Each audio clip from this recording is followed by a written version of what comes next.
C'était la veille de Noël dans la joyeuse petite ville de Val-Lumière. La neige tombait en flocons légers, transformant les rues en un tableau de cartes postales. Les décorations scintillaient à chaque coin de rue, les vitrines des magasins brillaient de mille feux et les rires des enfants qui jouaient dans la neige résonnaient dans l'air glacé. Partout, les gens se pressaient, les bras chargés de paquets colorés, un sourire aux lèvres. C'était une effervescence joyeuse, une course effrénée pour que tout soit parfait. Et dans la maison de la famille Martin, c'était exactement la même chose. Une agitation festive régnait en maître. Les préparatifs allaient bon train, chaque membre de la famille étant occupé à sa propre tâche. Le sapin, majestueux, scintillait de toutes ses guirlandes. Le feu crépitait doucement dans la cheminée, répandant une chaleur réconfortante dans tout le salon. Tout semblait parfait, orchestré pour une célébration mémorable.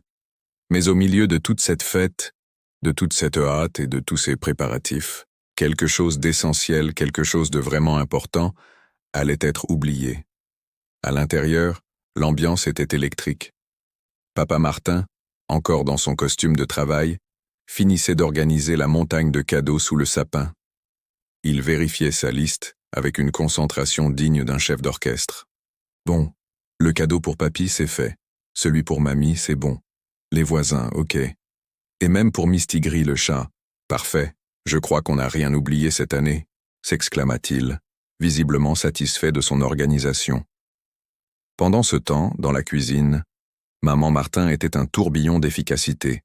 Elle jonglait entre les casseroles et les plats, le visage légèrement rougi par la chaleur du four.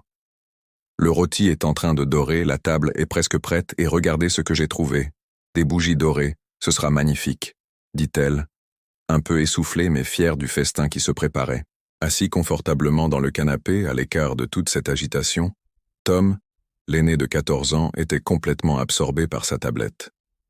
Les yeux rivés sur l'écran, il marmonna sans lever la tête. Tant mieux. Moi, tout ce que je veux, c'est que la Wi-Fi tienne le coup toute la soirée. C'est alors que Léa, la cadette de 10 ans, s'approcha doucement du sapin. Ses grands yeux curieux parcouraient les lumières scintillantes et les paquets colorés. Elle avait un air pensif. Elle se tourna vers sa mère et demanda d'une petite voix douce « Maman, et le cadeau pour Jésus? On ne l'a pas encore préparé ?» Un silence soudain tomba sur la pièce. Le bruit des paquets froissés et le crépitement du feu semblèrent s'arrêter net.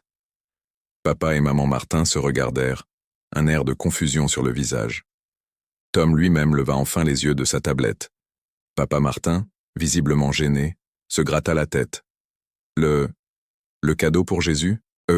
Je crois qu'on a oublié celui-là, ma chérie. On a été tellement pris par tout le reste. Le visage de Léa se voila du nombre de déceptions. Pourtant, c'est sa fête, non? C'est son anniversaire. Cette simple question, posée avec toute l'innocence de son jeune âge, resta suspendue dans l'air. Et dans le cœur de la petite Léa, une idée venait de naître. Une idée simple, mais puissante. Une idée qui, sans qu'elle le sache encore, allait doucement réveiller toute la maison et transformer leur façon de célébrer Noël. Plus tard dans la soirée, alors que toute la maison était enfin calme, Léa se glissa dans sa chambre. À la douce lumière de sa petite lampe de chevet, elle s'assit à son bureau. Elle prit une feuille de papier blanc et son crayon préféré. Avec une application touchante, elle commença à écrire. « Cher Jésus, je sais que ces Cannes est une soirée très chargée et que tout le monde a beaucoup de choses à faire.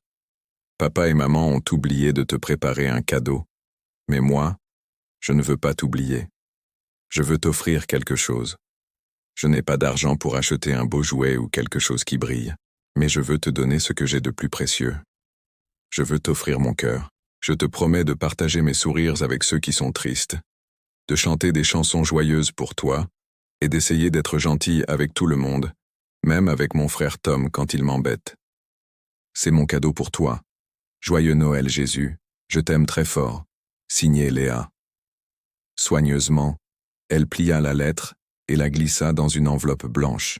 Puis, sur la pointe des pieds, elle retourna dans le salon endormi et déposa délicatement sa précieuse enveloppe sous le grand sapin, juste à côté des autres paquets brillants.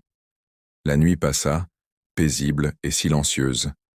Dehors, la neige avait cessé de tomber, laissant place à un ciel étoilé d'une clarté incroyable.